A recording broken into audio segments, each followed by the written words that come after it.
I saw the looks that some people gave me, and I heard the tone of voice and everything. I've been stereotyped as the stereotypical black girl, as the stereotypical bad kid because of how I acted. And my family is not the best, and a lot of people know who they are and what they've done. So there was a teacher who my sister had, and when she found out who I was, she was like biased towards me because of who my family was. And I always wanted to help people, so I want to be a nurse. And I want to show people that no matter what happens in life, and no matter how many obstacles come your way and how many times you've been knocked down, you can always get back up and always achieve your dreams no matter what happens. Hey everyone, I'm Erin, and welcome to this month's edition of the Dollar Club, where we see how everyone contributing just $1 a month can bless the community and share the love of Christ to those around us. Today we're going to sit down with Jennifer and Yasmine. We met Jennifer through our Big Kick soccer camp in Charleston and learned that she was a foster parent. Today we get to meet one of her foster daughters, Yasmine. So let's learn about their journey together through foster care and see if the Dollar Club can help along the way. Well, guys, thanks so much for just sitting down and talking to me. Jennifer, can you just tell me how you got into foster care? Okay, so I guess I've always kind of known, even when I was like in high school, I worked with the little kids and stuff, and I always just kind of knew that working with kids is what I was going to do.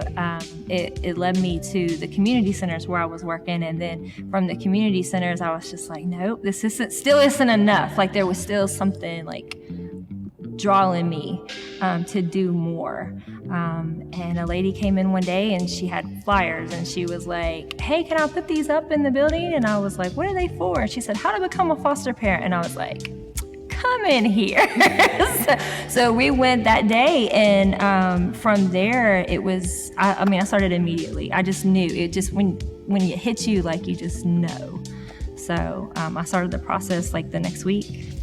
And Yasmine, can you kind of tell me the story of how you met Jennifer? So Jennifer was working at the North Charleston Community Center at the time, and I used to go there all the time as a kid. I remember my social worker coming to pick me up and taking me over there, and I was like, I don't want to go live with somebody else. I want to stay where I'm at. And so when I walked in and I saw that it was Jennifer, I was like, oh wait, I know her. I'm perfectly fine. And she, at the time, she had 3 other kids in the house, and because I was always going to the pool, I already knew who her 3 kids were. So I was like, oh, this is going to be a breeze. I'm going to like it here. I was already friends with her kids. From there on, here I am. Still with her. Can you kind of share in a little bit more details just like the victories that you have experienced over the years and maybe some struggles that you've had too? Well, when I first came to Jennifer, and she will testify to this, I was a very angry child. So I was mean to everybody, and I was just mean to the whole world, and I didn't think anybody would understand me. And she fought so hard, so hard to get me out of that little stump that I was in. It did take a minute, but I did a lot of horrible things. I was just mean to people. I took things I wasn't supposed to be taking. I did things so out of proportion, and not one time did she get mad at me. She just sat down and she talked to me and she cried with me and she held me. Her hugs are the best. She taught me how to love myself. For a very long time, I didn't like my skin color. I didn't like my hair. I just didn't like me. And she bought me a book. She bought me a book called Black Girl.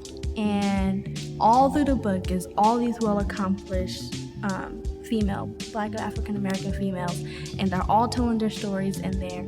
And I was like, when she first gave it to me, I was like, I'm not about to read this. I don't want this. Just put it up on the shelf. And then one night I was laying in my bed, and I was like, let me just read that real quick. And I fell in love with it, and then ever since, I became the dramatic little girl that she has. Always dressing up, always wearing heels, always having my hair done. She's been there with me through every single thing that I've been through, and she's always been the person who has fought for me and always cheered me on. It's always what I want to do. She has her inputs, but it's, at the end of the day, it's always what I want. For that, I am grateful. I love you. No, you're gonna make me cry. I'm sitting here thinking. And another victory, you're getting ready to have your own place, right? Yes. I know she doesn't want me to leave. I know she doesn't. But for a very long time, I was scared to actually move out on my own, and I didn't realize that I was, and she knew. And so she would always say, well, you don't have to go, you can stay here. And she would just always put it out there, you don't have to, you can just go to school close to here. And then, we'll help you, you could just always stay here. And I was like, okay, let's do it. I would rather just stay here. And then there was a time where I got my groove back. I actually did fall into a little slump. They call it depression. I call it a slump. And I got out of it. She helped me through it. And I realized I'm very independent and I have to do things on my own. And I was like, I'm not going to move farther in life if I don't take the next step into adulthood. And she was, I kid you not, 2 weeks? Was it 2 weeks? After, it was literally 2 weeks after I got out of my slump. I found an apartment. I had all these people helping me. Your guys' story is just so powerful. Like, I'm so thankful I get to hear it and stuff like that. I actually have a little surprise as well.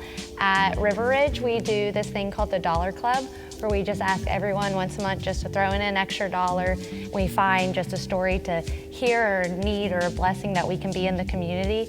And so we just chose you off this month. And so I actually have a check for you, Yasmine, for $5,154 to help out with whatever, your new apartment. I can't stand you. Do you know how bad I've been struggling upstairs? Listen, I know, and they asked me about it, and I was like, yes, let's make it a surprise.